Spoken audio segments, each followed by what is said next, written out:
Boa noite, seja bem-vindo, bem-vinda a mais essa transmissão da Segunda Igreja Presbiteriana de Jundiaí.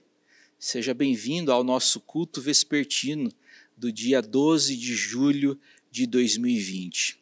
É com profunda reverência, é com profundo respeito, é com temor e tremor que nós nos colocamos na presença do Eterno Deus nessa ocasião, para seu louvor e para a sua adoração. A minha oração e a minha expectativa é que o Senhor visite você e a sua casa. A minha expectativa é que esse momento de adoração, de contemplação, de meditação, de oração, a minha expectativa é que esse momento glorifique a Deus em primeiro lugar e que isso também promova o seu próprio bem pessoal, espiritual e familiar. Que o Eterno Deus derrame graça sobre você, sobre nós, sobre a gente, em nome de Jesus. É hora de nos concentrarmos em Deus, é hora de pensarmos nas coisas lá do alto. Aliás, essa é a recomendação do apóstolo Paulo escrevendo aos Colossenses no Novo Testamento. Buscai as coisas lá do alto. Eu quero convidar você para a primeira leitura bíblica dessa noite, que encontra-se no Antigo Testamento. Nós vamos ler o Salmo 147. Por favor, abra sua Bíblia no Salmo 147. Boa noite, irmãos, graça e paz. Vamos ler o Salmo de número 147. Louvai o Senhor, porque Ele é bom e amável. Cantar louvores ao nosso Deus. Fica-lhe bem o cântico de louvor. O Senhor edifica Jerusalém e congrega os dispersos de Israel. Sara os de coração quebrantado e lhes pensa as feridas. Conta o número das estrelas, chamando-as todas pelo seu nome. Grande é o Senhor nosso e muito poderoso. O seu entendimento não se pode medir. O Senhor ampara os humildes e dá com os ímpios em terra. Cantai ao Senhor com ações de graças, entoai louvores ao som da harpa ao nosso Deus. Que cobre de nuvens os céus, prepara a chuva para a terra, faz brotar nos montes a erva. E dá alimento aos animais e aos filhos dos corvos quando clamam. Não faz caso da força do cavalo, nem se compraz nos músculos do guerreiro. Agrada-se o Senhor dos que o temem e dos que esperam na sua misericórdia. Louva Jerusalém ao Senhor, louva Sião, o seu Deus. Pois ele reforçou as trancas das tuas portas e abençoou os teus filhos dentro de ti. Estabeleceu a paz nas tuas fronteiras e te farta com o melhor do trigo. Ele envia as suas ordens à terra e a sua palavra corre velozmente. Dá a neve como lã e espalha geada como cinza. Ele arroja o seu gelo em migalhas. Quem resiste ao seu frio? Manda a sua palavra e o derrete. Faz soprar o vento e as águas correm. Mostra a sua palavra a Jacó, as suas leis e os seus preceitos a Israel. Não fez assim a nenhuma outra nação. Todos ignoram os seus preceitos. Aleluia. Amém. Vamos orar neste momento. Grandioso Deus, eterno Pai, te damos graças, ó Pai, pela oportunidade da vida ao qual o Senhor nos destes. Muito obrigado, Senhor, pela oportunidade que o Senhor está nos dando aqui agora, de estar lendo a palavra do Senhor. Que ela sirva, meu Pai, de edificação para os nossos corações, meu Pai. Amém. Que o Senhor venha abençoar, meu Pai, a nossa nação que clama por Ti, meu Pai. Que o Senhor possa estar respondendo, meu Pai, segundo a Tua vontade, as nossas orações, meu Pai. Que o Senhor esteja avivando a Tua fé no nosso coração, para que nós possamos sempre, ó Pai, te adorar em espírito e em verdade, meu Pai. Que as coisas desse mundo não venham nos desviar da Tua presença, Senhor, mas que a palavra do Senhor venha sempre nos fortalecer, meu Pai, na Tua palavra. É no nome de Jesus que eu te oro hoje sempre, com o perdão dos nossos pecados todos os dias. Amém, Jesus. O Senhor te abençoe e te guarde. O Salmo 147 inicia-se com os seguintes dizeres: louvai ao Senhor. Por quê? Porque eu devo louvar a Deus? Porque é bom e agradável cantar louvores ao nosso Deus. Fica-lhe bem o cântico de louvor.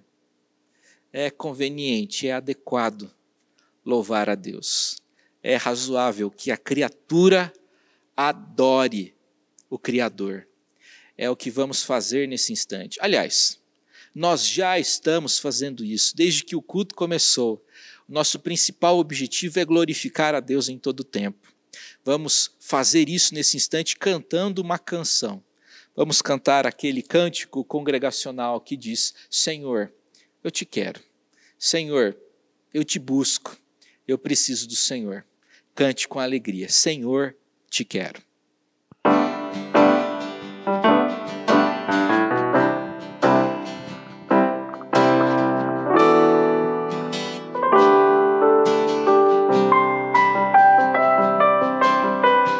Eu te busco, te procuro, ó Deus. No silêncio tu estás. Eu te busco, toda hora espero por ti. Revela-te a mim, conhecer-te eu quero mais. Senhor, te quero, quero ouvir tua voz. Senhor, te quero mais. Quero tocar-te, tua face eu quero ver. Senhor, te quero mais. Vou seguindo, para o alvo eu vou, a coroa a conquistar. Vou lutando, nada pode me impedir. Eu vou te seguir, conhecer-te eu quero mais. Senhor, te quero, quero ouvir tua voz. Senhor, te quero mais. Quero tocar-te, tua face eu quero ver. Senhor, te quero mais. Senhor, te quero, quero ouvir tua voz. Senhor, te quero mais. Quero tocar-te, tua face eu quero ver. Senhor, te quero mais.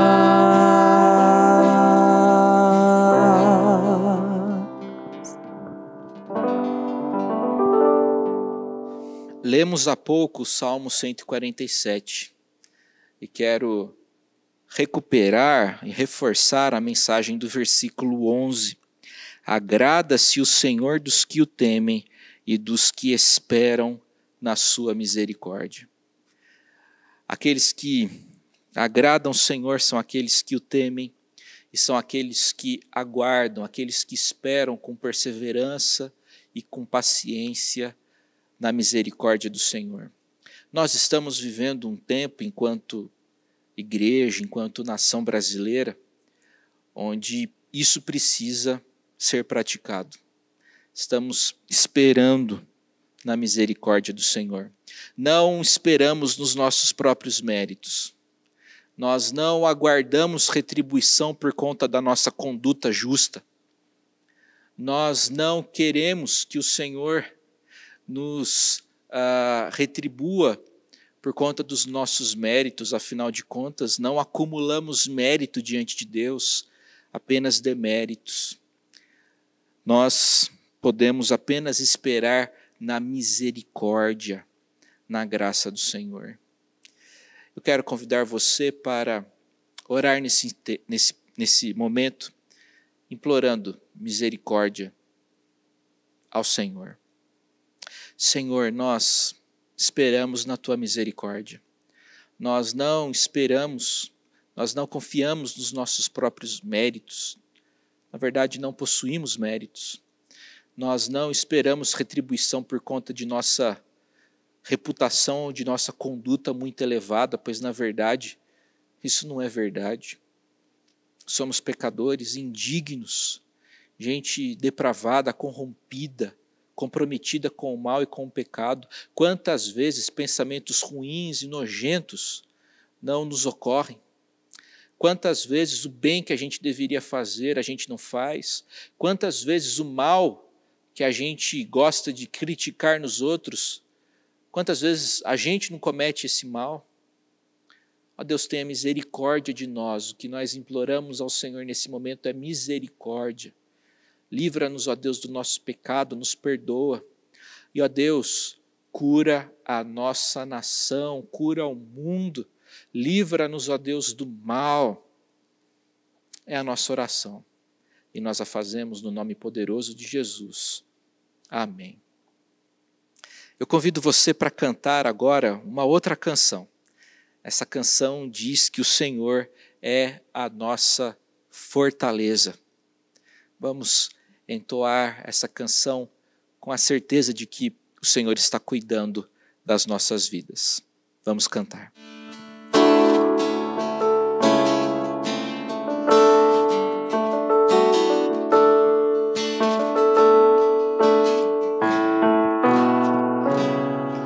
Quando o medo vem, invade os nossos sonhos e a tristeza enfraquece o nosso olhar.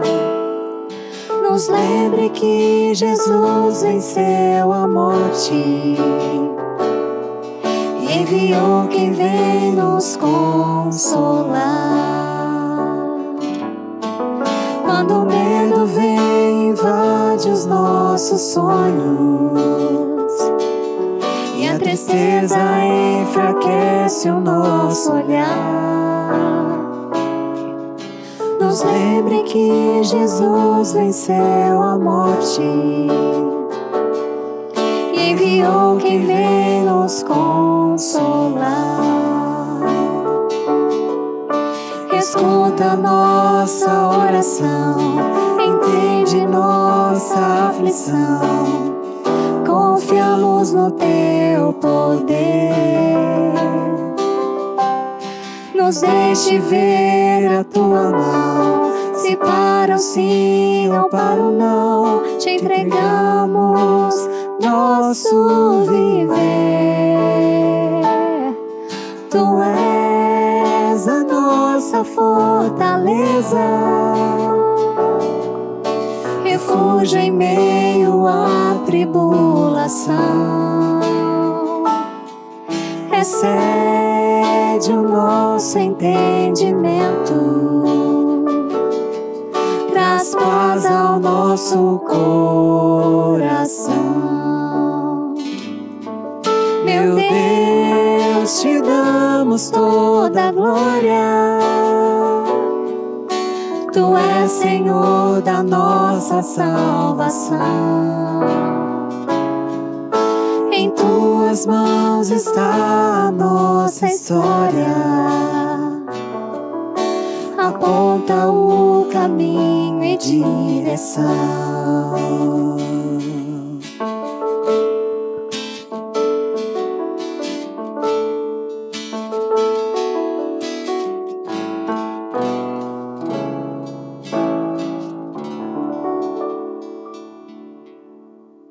Meu irmão, minha irmã em Jesus Cristo, saúde e paz no Senhor. Muita alegria em estar com você na sua casa, neste tempo de isolamento. Meu desejo é que Deus abençoe a sua vida, que Deus sustente a sua casa, os seus, que Deus abençoe o seu coração, dando tranquilidade, dando bênção, dando condições para que você louve a Deus em todo o tempo. Neste momento em que nós abrimos a palavra de Deus para meditar nela, nós queremos convidar você para abrir a sua Bíblia na primeira carta de João, primeira carta de João, capítulo 4. O capítulo 4, a partir do verso de número 7. As Sagradas Escrituras dizem assim: Amados, amemo-nos uns aos outros, porque o amor procede de Deus. E todo aquele que ama é nascido de Deus e conhece a Deus. Aquele que não ama não conhece a Deus, pois Deus é amor. Nisto se manifestou o amor de Deus em nós, em haver Deus enviado o seu Filho unigênito ao mundo para vivermos por meio dele. Nisto consiste o amor, não em que nós tenhamos amado a Deus, mas em que ele nos amou e enviou o seu Filho como propiciação pelos nossos pecados. Amados, se de tal maneira nos amou, devemos nós também amar uns aos outros. Ninguém jamais viu a Deus. Se amarmos uns aos outros, Deus permanece em nós, e o seu amor em nós aperfeiçoado é. Nisto conhecemos que permanecemos nele, e ele em nós, em que nos deu do seu Espírito, e nós temos visto e testemunhamos que o Pai enviou o seu Filho como Salvador do mundo. Aquele que confessar que Jesus é o Filho de Deus, Deus permanece nele, e ele em Deus. E nós conhecemos e cremos no amor que Deus tem por nós. Deus é amor, e aquele que permanece no amor, permanece em Deus e Deus nele.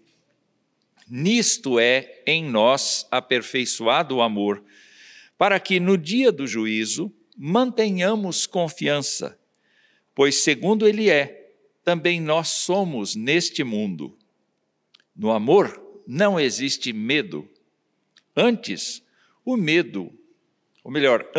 o perfeito amor lança fora o medo.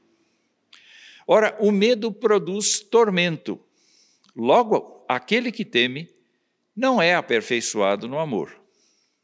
Nós amamos porque ele nos amou primeiro.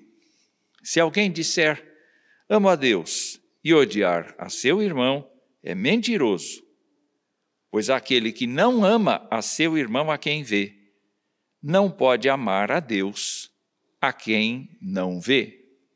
Ora, temos da parte dele este mandamento, que aquele que ama a Deus, ame também a seu irmão. Vamos fazer uma oração. Pai querido, nosso Deus, nosso Salvador, nós te agradecemos pelo privilégio que temos de estar em tua presença para estudar tua palavra. Agradecemos porque o Senhor tem sustentado nossa vida.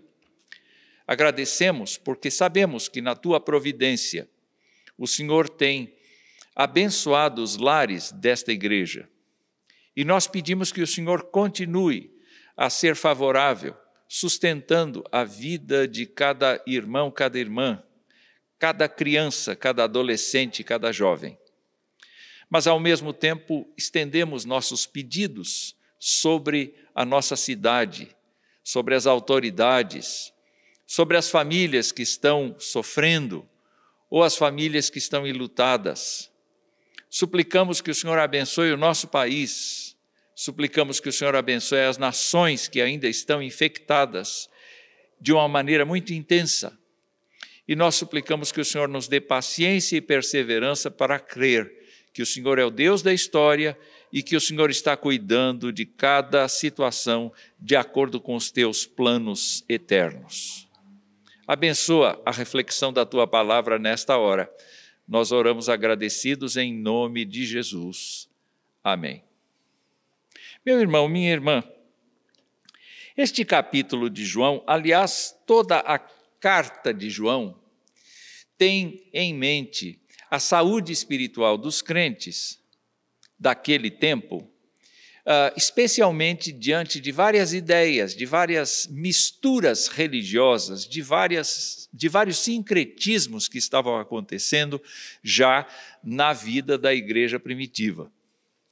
É claro que nós pressupomos que João escreveu esta carta quase no fim da sua vida e quase no fim do primeiro século. Mas o que nós sabemos de concreto é que ele fala de falsos profetas que surgiram, isso está no capítulo 4, no versículo de número 1, quando ele diz, porque muitos falsos profetas têm saído pelo mundo afora.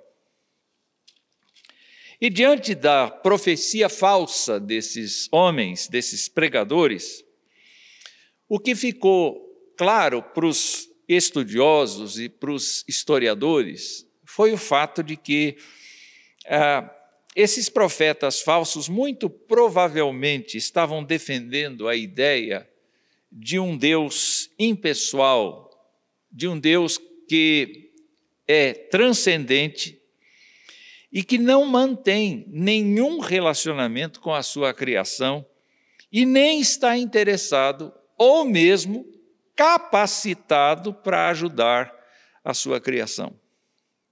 É quase como uma ideia mais contemporânea chamada deísmo, em que se acredita que há um Deus, que existe uma força criadora ou um ser criador. Entretanto, ele é absolutamente independente e alienado até da sua criação. Para falar de Jesus, muitas vezes essas ideias trouxeram a possibilidade de Jesus não ser real, do Messias Jesus Cristo não ser real. O Cristo teria assumido o corpo de Jesus e, na hora da cruz, ele teria deixado este corpo. Portanto, ele seria uma emanação de poder deste Deus transcendente. São coisas completamente distorcidas em relação às Escrituras. E João, naturalmente, quer trabalhar com aqueles crentes de uma maneira que eles possam perceber o amor de Deus como uma coisa real, como uma coisa verdadeira, e a presença de Deus como uma coisa possível e verdadeira em nossas vidas. Vamos ao texto. A primeira afirmação que eu quero citar aqui é que João, e a gente não pode esquecer desse contexto todo para o qual João está escrevendo, nós não podemos esquecer, então, que João afirma a transcendência de Deus. Claro, o que ouvimos, isso está lá no capítulo 1, mas ele afirma também a imanência de Deus, ou seja, a presença de Deus entre as pessoas. E, naturalmente, João tem a preocupação, o autor tem a preocupação de identificar a Deus. Vejam vocês aí, acompanhem na sua Bíblia, o verso 8 é uma declaração intensa, que nós aprendemos na infância, e muitos de nós, os antigos, recitamos isso na chamada da escola dominical, dizendo: Deus é amor. Deus é amor, ou seja, Deus não tem amor, Deus não possui amor, mas a própria essência divina acaba tendo como um atributo do ser de Deus o amar. E quando nós pensamos no amor, naturalmente, nós podemos ir para um modo muito fácil de identificar o amor e pensar nas qualidades desse amor quando lemos, por exemplo, 1 Coríntios 13. Então, o amor aqui não é um sentimento, o amor aqui é um jeito de ser. E o apóstolo Paulo, quando fala do amor, ele diz das qualidades do amor: paciência, benignidade, Não arde em ciúmes, não se ufana, não se ensoberbece, não se conduz inconvenientemente, não procura os seus interesses, não se exaspera, não se ressente do mal, não se alegra com a injustiça, mas regozija-se com a verdade, tudo sofre, tudo crê, tudo espera, tudo suporta e jamais acaba. Quando nós falamos desse amor, naturalmente nós não estamos falando do amor que nós temos pelos nossos semelhantes, ou do amor que nós temos por nossa esposa, por nosso marido, por nossos filhos. Não está falando do amor que a gente tem por objetos, mas está falando de amor sacrificial, do amor cuja palavra em grego é ágape. Deus é ágape. Deus é amor. Deus se derrama a favor da sua criação. Esta é a forma como João trabalha a ideia de que esse Deus que as pessoas estão pregando é totalmente errado, porque o Deus da Bíblia é um Deus que se derrama em amor. E mais, João afirma no versículo 7, voltando ao nosso texto principal, que o amor procede de Deus. Ou seja, para que um ser humano experimente aquilo que Deus é por essência e por natureza, tem que se lembrar que não consegue o amor na esquina, mas consegue o amor tendo um relacionamento com Deus, do mesmo jeito que Deus estabelece que esse relacionamento deva ser.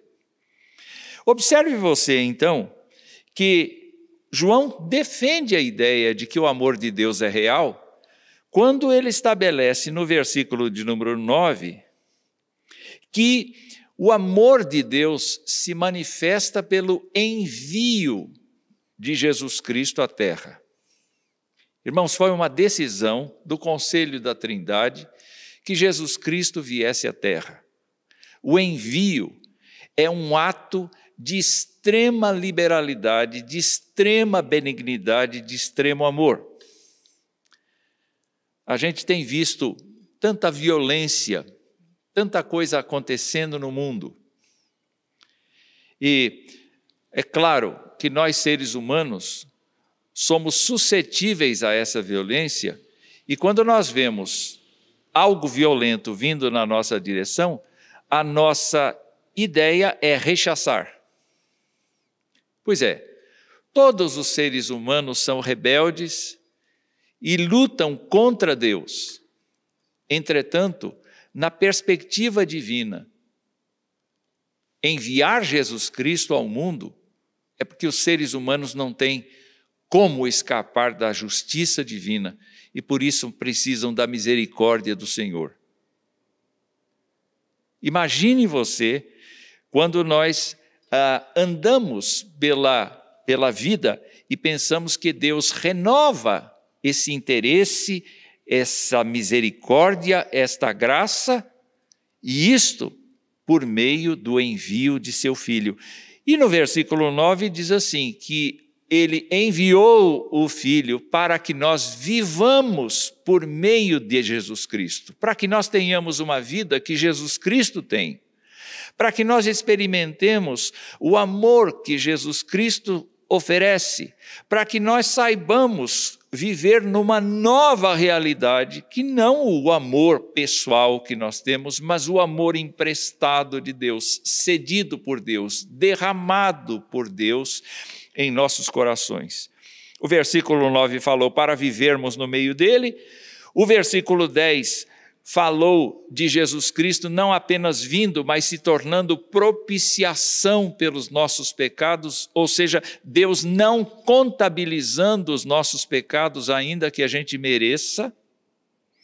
E ainda no versículo de número 13 nós encontramos a ideia de que o amor de Deus manifestado na vinda de Jesus Cristo e depois na sua morte de cruz, subida ao céu, não ficou parado aí, mas o Espírito de Deus veio habitar na vida dos que são salvos.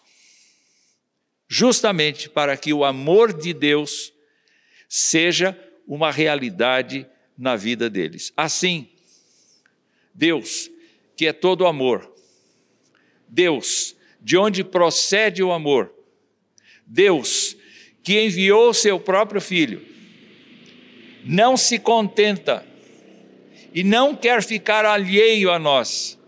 Pelo contrário, a Escritura nos mostra que Ele envia o seu Espírito e, por esse Espírito, Ele derrama todos os dias esta virtude que Ele tem. Mas para que Ele faz isto? João, na defesa de uma fé consistente num Deus transcendente e imanente, vai dizer neste trecho que o relacionamento com Deus é pelo amor derramado em nós. É muito interessante isto, não é? Nós temos fé, esperança, amor, nós temos outras coisas, obediência, mas a forma como João se refere a um relacionamento correto com Deus é pelo amor. A virtude que Deus é, a virtude que Deus transmite, é a virtude com a qual nós nos relacionamos corretamente com Ele. Se você se lembrar da lei que Jesus resumiu em 2 pontos, vai se lembrar que os mandamentos dizem amar a Deus sobre todas as coisas, amor, portanto, como relacionamento, e amar ao próximo como a mim mesmo. Ou seja, nós estamos falando de usar o amor que Deus distribuiu para nós para repartir com o nosso próximo. E João, então, diz assim: aquele que ama, aquele que tem em si o amor de Deus, é nascido de Deus e conhece a Deus. Aqueles falsos profetas diziam: é impossível conhecer a Deus. Só que João está dizendo: espera aí, pelo amor que Deus derramou no nosso coração, uma pessoa nasce no relacionamento com Deus. E segundo ponto, uma pessoa conhece o Deus amoroso. É importante, então, nós olharmos a sequência disso. No verso 14, João vai dizer que o nascido de Deus confessa que o Pai enviou o seu Filho como Salvador do mundo. No cotidiano da gente, se nos perguntarem a razão de sermos cristãos, vai ser muito fácil nós dizermos assim: olha, eu confesso que o Pai, o Deus transcendente, enviou o seu Filho, tornando-se imanente, e com o objetivo de salvar as pessoas. Inclusive você que me pergunta. Há uma outra característica mostrada no versículo de número 15. O nascido de Deus, aquela pessoa que ama, do verso 7, que ama a Deus, no verso 7, o nascido de Deus confessa que Jesus Cristo é o Filho de Deus, verso 15. Nas cartas que João escreve, ele diz que é necessário que a pessoa confesse que Jesus Cristo veio em carne, que a presença de Jesus Cristo na terra foi física e foi real, exatamente para combater essa falsa doutrina de que Jesus seria uma manifestação, uma emanação do poder de Deus. João não faz diferença, é a mesma pessoa que viveu entre os homens, que era Deus e que ao mesmo tempo morreu na cruz pelos pecadores. E no verso 16, João, olhe bem para a sua Bíblia, João diz que o nascido de Deus crê que Deus tem amor por ele e conhece esse amor. A pergunta que eu quero lhe fazer é a seguinte: você crê que Deus tem amor por você? independentemente das circunstâncias. Sabe por quê? Porque muitas vezes nós achamos que a nossa vida é azarada, nós achamos que a nossa vida não é semelhante à das outras pessoas. Eu me lembro do Salmo 37. Eu me lembro de outros salmos que dizem exatamente isto. Olhe, ainda que você veja que os outros enriquecem, ainda que você veja que os outros parecem não ter problemas, não se esqueça de que eles não estão sendo guiados, eles não são nascidos de Deus, eles não conhecem a Deus e eles perecerão. Se você entregou a sua vida a Jesus Cristo, e eu creio que você fez isso, você deve se lembrar que nunca, em hipótese alguma, Deus deixará de demonstrar a si mesmo, porque Ele é amor, a você. Continue crendo, não desanime, não se abata diante das circunstâncias. Deus ama você. Um terceiro ponto que eu quero falar aqui nesse texto, então, é agora a respeito de como é que Deus pretende que a gente use este amor que Ele cede. Porque este amor fez com que nós fôssemos perdoados dos nossos pecados. Esse amor permite que nós conheçamos e tenhamos uma identidade com Deus, tenhamos paciência, perseverança, tenhamos benignidade, tenhamos o fruto do Espírito trabalhando em nós. Vamos lá. No verso 11, João nos mostra que a intensidade com que Deus nos ama, ao ponto de dar Cristo por nós, nos obriga a empregar esse amor na relação com outros. Por que eu vou amar uma pessoa se ela é desagradável para mim? Porque quando Cristo morreu na cruz, eu poderia ser desagradável para Ele, mas Ele me amava. Em outras palavras, eu vou amar uma pessoa que me é desagradável, que me é muito contrária, uma pessoa que me rejeita, eu vou amar porque Cristo me amou primeiro.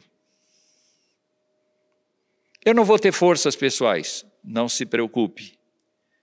Utilize o amor de Deus. Mas como é que eu vou utilizar o amor de Deus? Ora, indo para Deus.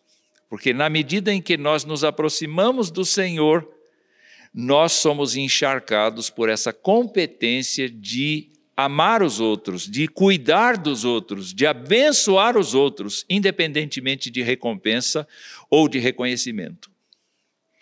Mais uma coisa no verso 13. O amor que nós gastamos com outras pessoas é evidência de que, embora nós não vejamos a Deus com os olhos físicos, Ele permanece em nós e seu amor em nós é aperfeiçoado. João faz questão de dizer que o amor na vida da gente cresce. E quando ele afirma que cresce, que esse amor cresce, nós estamos naturalmente percebendo aqui que é Deus tomando cada vez mais espaço da nossa vontade, do nosso sentimento, do nosso modo de pensar, das nossas reações. É Deus nos fazendo parecer mais com seu Filho unigênito. Então, o amor aplicado é a evidência de que, embora não vejamos a Deus, Ele permanece em nós e seu amor em nós é aperfeiçoado. E a última coisa dentro desse ponto é o amor que se aperfeiçoa em nós vai nos dar confiança para enfrentar o dia do juízo. Quanto mais amamos a Deus, menos medo daquele dia nós temos, porque é um ajuste de contas com toda a humanidade. É claro que nós sabemos que Jesus Cristo vai defender os crentes verdadeiramente diante do tribunal. Mas isso não tira o medo da vergonha, o medo do fracasso, o medo do pecado que nós carregamos. Isso não tira o medo de nós, eventualmente, sermos não considerados para os galardões. De qualquer maneira, o verso 17 e o verso 18 nos mostram que o amor que se aperfeiçoa em nós nos dá confiança para enfrentar o dia do juízo, verso 17, e já no presente, neste tempo mesmo, ele lança fora todo o medo, porque estamos amando aquele que é tanto transcendente quanto imanente. Então, resumindo e recapitulando, Deus é transcendente e imanente, é amor e dele procede o amor. O relacionamento com Deus é pelo amor que ele derramou em nossos corações. O nascido de Deus ama, o nascido de Deus conhece a Deus. Terceira coisa, o Deus transcendente e imanente nos dispõe como seus membros sobre a terra. E ele faz isto justamente para que nós possamos aplicar o amor dele no nosso relacionamento com ele e com o nosso próximo. E assim, nós estaremos nos preparando para encontrá-lo face a face naquele dia maravilhoso em que ele nos chamar para a sua presença. Que Deus nos abençoe. Louvado seja Deus por sua palavra inspirada, inerrante. Louvado seja Deus pelo seu servo que expôs a palavra nessa ocasião com fidelidade, integridade e relevância. A verdade é que nós somos frágeis, não é mesmo? Somos pequenos, somos carentes, somos completamente inaptos para fazermos aquilo que Deus quer.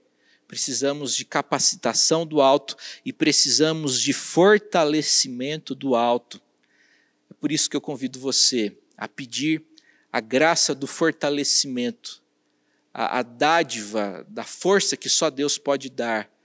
E vamos pedir isso a Deus entoando juntos o hino 299 do Inário Novo Cântico. Fortalece, Senhor, a tua igreja.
Vamos orar? Pai bendito, te agradecemos por esse momento de culto ao teu nome. Bendito é o nome do Senhor. O Senhor é grande, o Senhor é poderoso. E rogamos, ó Deus, a graça, a bênção de sermos visitados pelo Senhor, de sermos fortalecidos pelo Senhor. Pai querido, nós te louvamos pelos diáconos da igreja. A Igreja Presbiteriana do Brasil se recorda e intercede por seus diáconos no dia 9 de julho. E, ó Deus, nós te louvamos pelos diáconos da nossa igreja, tanto aqui da sede como da congregação do Almerim das Chaves. Que sejam homens fortalecidos pelo Senhor, homens de bem, homens de família, homens de palavra, ou melhor, homens da palavra, gente apegada ao Senhor e às coisas do Senhor. Pai, nós também queremos implorar a Tua graça sobre a nossa nação, sobre nosso governo, e rogamos, ó Deus, especialmente que o Senhor abençoe e capacite o reverendo Milton Ribeiro, pastor presbiteriano, pastor de nossa denominação, e que aceitou o desafio de ser ministro da educação. Ó Deus, o fortaleça e o capacite. Imploramos, ó Deus, para que o teu povo seja sal, seja luz e promova o bem da nação. Ó Deus, abençoe cada família, cada crente, que a tua graça nos alcance e nos sustente. Ó Deus, imploramos ainda para que a gente tenha a oportunidade de retornarmos aos cultos presenciais o mais rapidamente possível. A nossa alma deseja isso. E pedimos a Deus que no tempo adequado, pertinente, que isso aconteça para a glória do Senhor e também para a nossa alegria.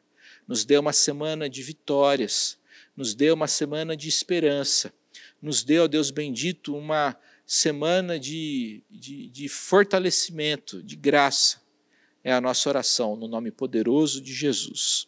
Que a graça do Senhor Jesus, o amor de Deus, o eterno e bendito Pai, e que a comunhão do Espírito Santo do Senhor seja com você, com a sua casa, com a igreja de Jesus aqui e com a igreja de Jesus espalhada pela face da terra, hoje e para todo sempre. Amém.